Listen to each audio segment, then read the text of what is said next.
Hey, what's going on, guys? Hope you're all having an amazing day. So, this is 31st, the last day of the year, 2023, and today is Sunday. I just wanted to show you guys what was my last analysis of the year was, you know, on the Friday, which trade I took. So, just to document this, have it remembered as it's kind of, unique, special in a way. What's your first trade? What's the last trade of the year? So I just wanted to, have it as documented or whatever. So, so I was looking on this GJ pair. I was like, the current trend seems to be, it seems to be, resting in an area, which is clearly this one. But uh, here on Thursday, we had this bullish hammer, right? So I'm talking about the trade I took on Friday, the last trade, the last analysis of Friday.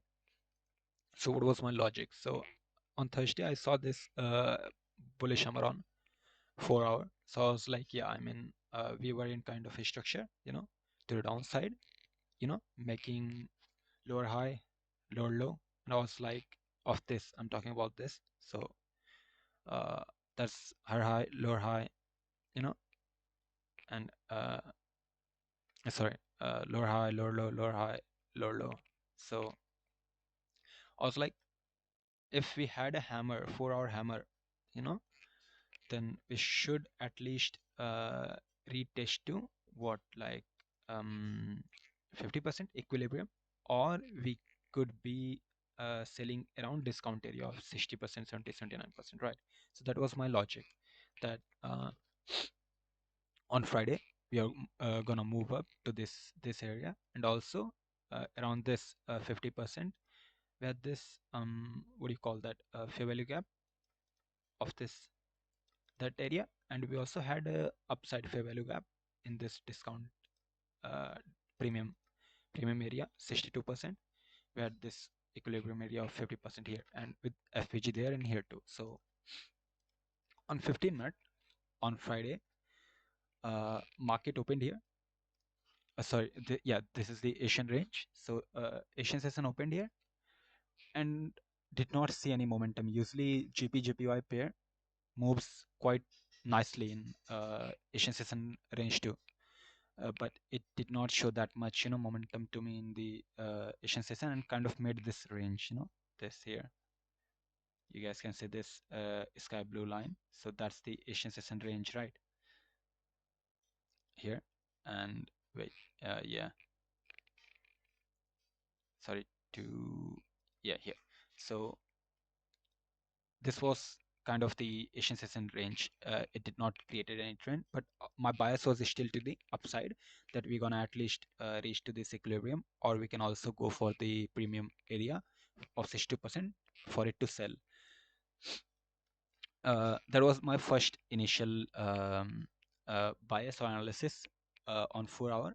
But on 15 minute, when I saw this range uh, of Asian session, and then when London session opened at 2 a.m., so this is 2 a.m. New York time.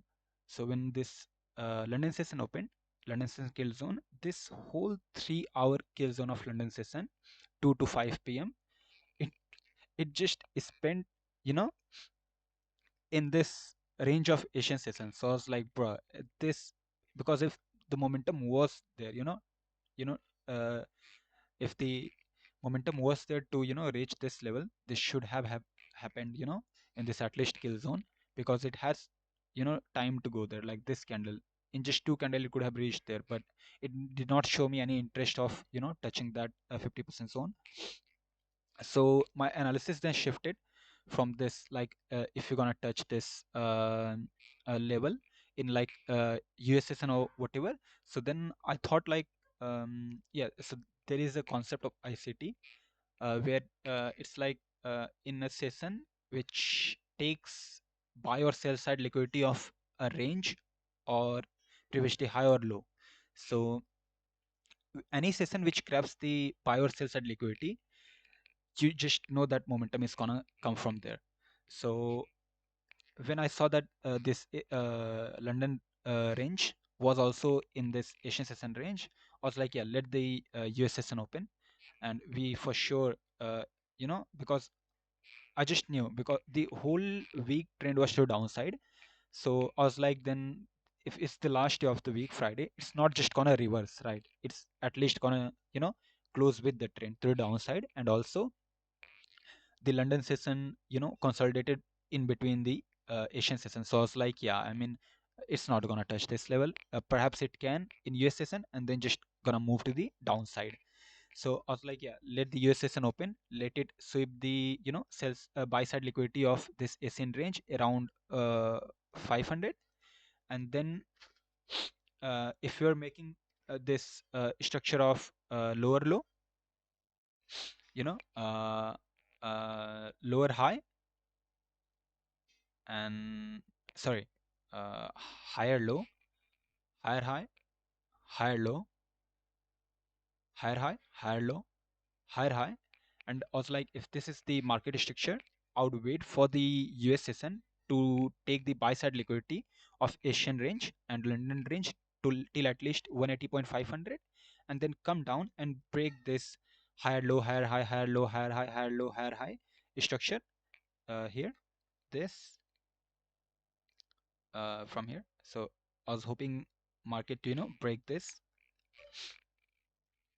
and then what usually happen after this, when we sweep a liquidity of a session, buy or sell side, like here we swept the buy side liquidity of Asian London range, and then came down and broke the market structure of higher high, higher low, higher high, higher low.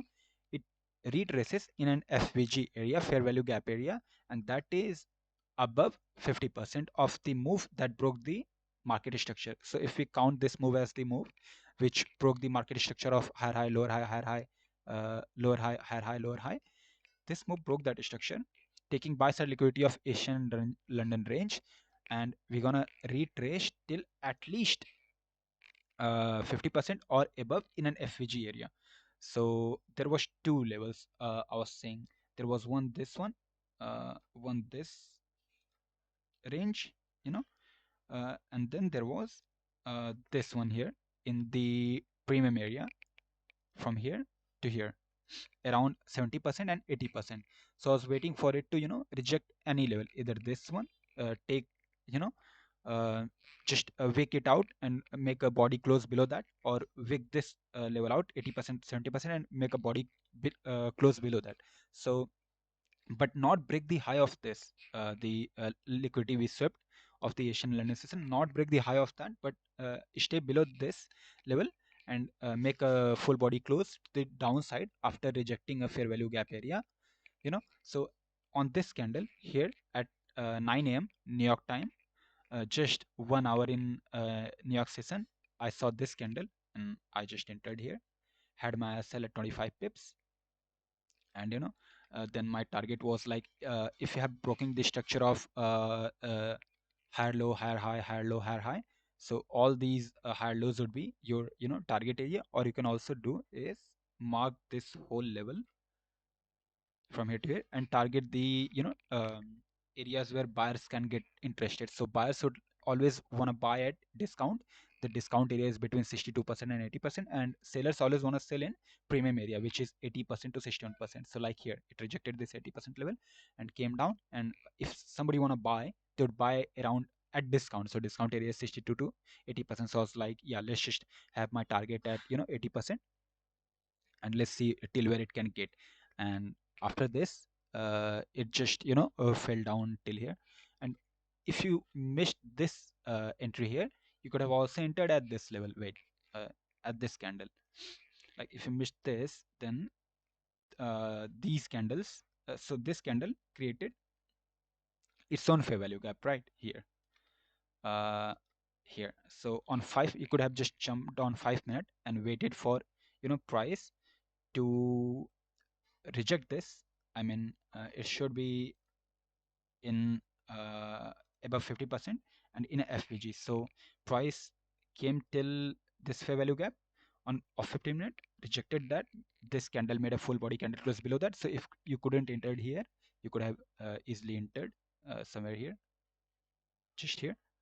And wait, let me just, yeah, so you could have entered here, had your SL just above that. 25 pip is fine, still fine, and went for that 80% for the discount price if somebody wanna buy.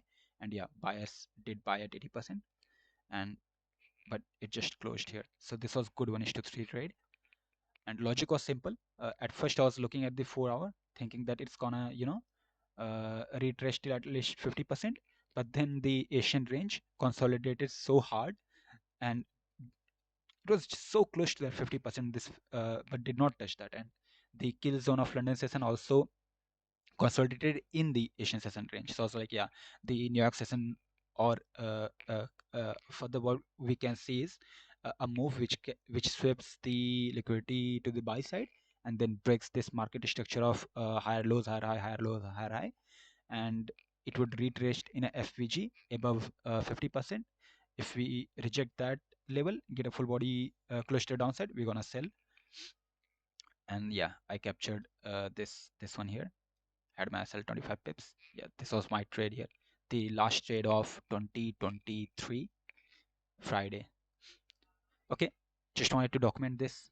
Hope you all have an amazing 2024, and hope I do too, and hope we all respect our per trade loss limit, daily loss limit, stay under 3%, risk exposure a week, you know, don't trade, don't take more than, 2 trades a day, 2 3 trades a day, always just try to have risk exposure maximum 1% a day. What's the risk exposure? Like, just add all your stop loss in that day, and it should be below 1%. That's the risk you're exposing your account to the market, right? So try to have, uh, you can take 3 to 4 trades a day, that's fine. Just have your risk exposure per day below 1%. That's like, add all the stop loss of the trades you took that day, that should be below 1%, and for the week it should be below 3%. So if I take trade with 0.5 risk, and my weekly risk exposure is maximum 3%, I can't take more than 6 trade with risking 0.5, right? 6 trades into 0.5, that's 3% risk exposure for the week. So that's what I'm gonna do for the next year, and hope you guys be disciplined, follow your system, and let's, have a great 2024. Okay, cheers guys, bye bye.